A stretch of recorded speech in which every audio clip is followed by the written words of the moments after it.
এখানে আমার 500 গ্রাম চিংড়ি মাছ আছে। চিংড়ি মাছটা ভালো করে বেছে নেব।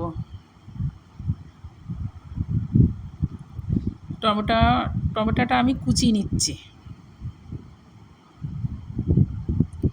পেঁয়াজটা আমি কেটে নেব।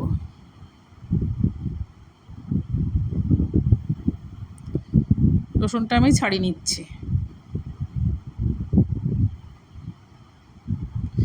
রসুনটা আমি বেটে নেব ভালো করে। কড়াই তেল দিয়ে দিচ্ছি। তেলটা গরম হলে চিংড়ি মাছটা দিয়ে দিলাম।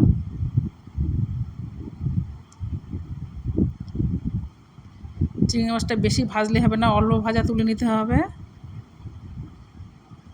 পেঁয়াজ কুচিটা আমি দিয়ে দিলাম। পেঁয়াজটা একটু ভেজে নিতে হবে। টমেটো কুচিটা আমি দিয়ে দিলাম। আদা রসুন পেস্ট দিয়ে দিলাম। হালকা জিরে গুঁড়ো দিয়ে দিচ্ছি। একটু কাশ্মীর লঙ্কার গুঁড়ো দিয়ে দিলাম।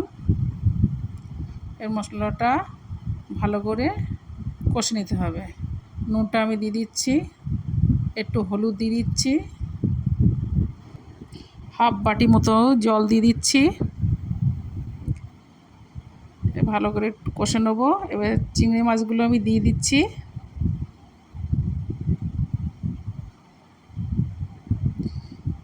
ভালো করে কষে নিতে হবে।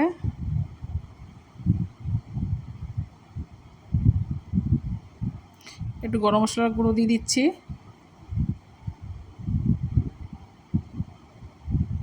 রেডি আমার চিংড়ি মাছের ঝাল।